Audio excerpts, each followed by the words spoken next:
Oh damn. So we got another video. Okay, so this video been trending online like recently a lot. When he pulled me over, he walked up, opened my door because my window don't work, right? Okay. And then I said, so what I did wrong? Yeah. He said, well, for one, your headlights are off under this weather. I'm like, okay. There's multiple people headlights off, first of all. And then there's no rain. It doesn't matter. You're still required to have headlights on. Can you pull that law up? Huh? Can you pull that law up? Yeah, when you step out of the car, I will. Can you call your supervisor? Huh? Can you call your supervisor? All right, go for it. Exit the vehicle now! Exit the vehicle! Show me your hands. Here.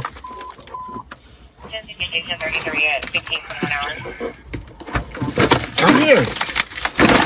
What is your reason, sir? Step out. What is your reason? Step out now. All right. Get on the ground. No, don't. Get on the ground. Look, stop fighting! Put the headlight.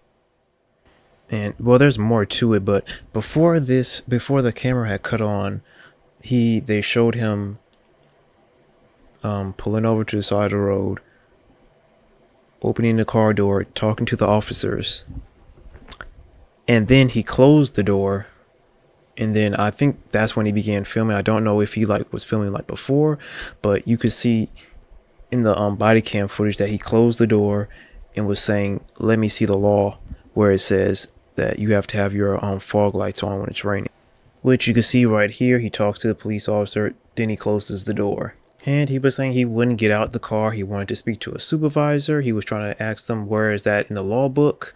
And so they eventually, of course, as you've seen, punched the window out, grabbed him out of the car, took him down to the ground, but it didn't take him to the ground without hitting him first. Then he went to the ground. Okay, now this is a different body cam footage, but as you see, they drag him to the car, they punch him to take him down to the ground, and then they punch him repeatedly, I believe in his back. Now, okay, obviously, he didn't get out the car, okay, resisting, whatever you want to call it, but you have 1, 2, 3, 4 the officer is holding, and there's 2 more officers in the back. So you have all these police officers here, and you can't take him to the ground without hitting him. You don't taser him. You don't do none of that. You have to hit him, which is right here. You can see the ops. I said the ops. You can see the police hit him right there. Take him to the ground, and then this officer from the back, pause, starts hitting him. Obviously he's already on the ground, and as you can see right here, both of his hands are behind his back.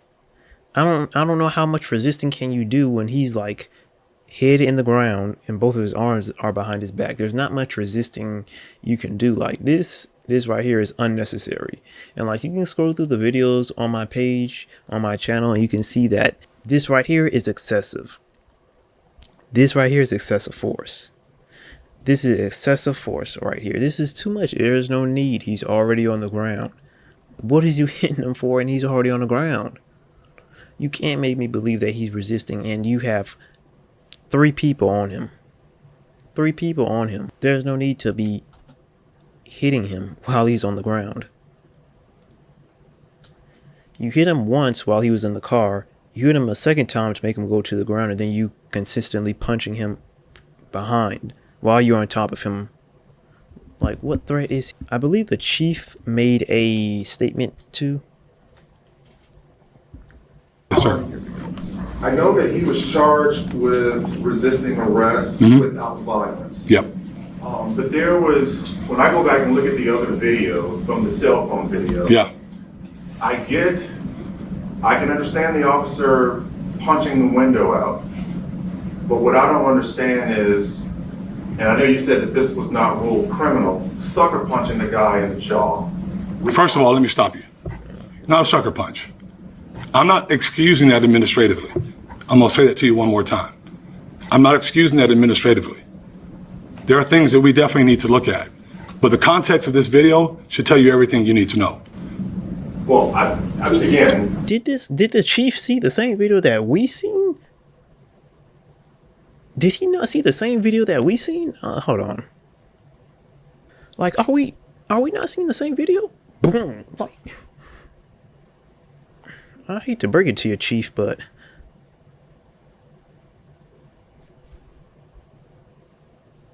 both of his hands are behind his back. He can't really defend himself. Not sucker punch. This looks like a sucker punch to me. I don't know what to tell you. Maybe I'm the one who's tripping, but that looks like a sucker punch to me. I take it. It looks like it's a sucker punch because he's looking straight and you see this. Right. Okay, and then you see them pull him out, and then you see a couple of punches to the face. Now, again, I understand breaking the window, but he charged him with resisting arrest without violence. So I saw a lot of violence. I think the public saw a lot of violence against somebody that was not violent. Well, first of all, Eric, don't try to talk the public into what they saw. They just saw the same videos you saw. So what we're doing, what I'm saying is that it is what it is. This is the information that I want to share with the public in context without a short clip. It's very important to do that because it provides a lot of information to the public. And you brought up it's important. Let me finish. It's important for the people to know that you're not allowed to resist a police officer when he's doing his lawful duties. I mean, how can a man resist when he got both of his hands behind his back? I don't know. It's been dealt with several different times. You don't resist when you're doing your lawful duties. You don't deserve to get violated. All right, buddy. Where the reporter asking the question? Video. What we saw in that video was the allegation that McNeil had reached down for the knife. That was in the police report. Where'd you see? What police report did you see that in? In the arrest report for McNeil, that was stated that the officer saw him, reach for the knife that was on the floorboard. The video that was posted to social media, and even there, I couldn't see any clear indication. I mean, do you see that when you're watching? No, actually, I don't see where his hands are. I can't assume, Jake. No one can assume. We operate off facts and facts alone. All right, buddy, hold on now. I'm here. His hands are up right here. When the officers open the door, he's not reaching for anything. Both hands are up. They can see both hands. What is your reason, sir? Both hands are still up. What is your reason? Step out now. When they opened the door, both of his hands were up. When they pulled him out, both of his hands was up. If he was reaching for something, I'm sure they would have stepped back and blew his head off. I can't make assumptions. All I can go by when I read those things is what's stated in the report. I'm not saying whether it's true or whether it's not. I'm saying no one sees his hands at that point. He says, put your hands up, then his hands come up. That was after the strike to the face. Like I said, again, I'm not trying this case in front of the public. I'm trying to give the public the information in context of what happened. No one saw his hands at that point. Don't know what happened from there, but that's part of the investigative process. Yes, ma'am. So the officer in custody of the cell phone that he was using to record the incident? Yes, put it in the property room. Okay, that also was not in the report. But he got it back with all the information still on it.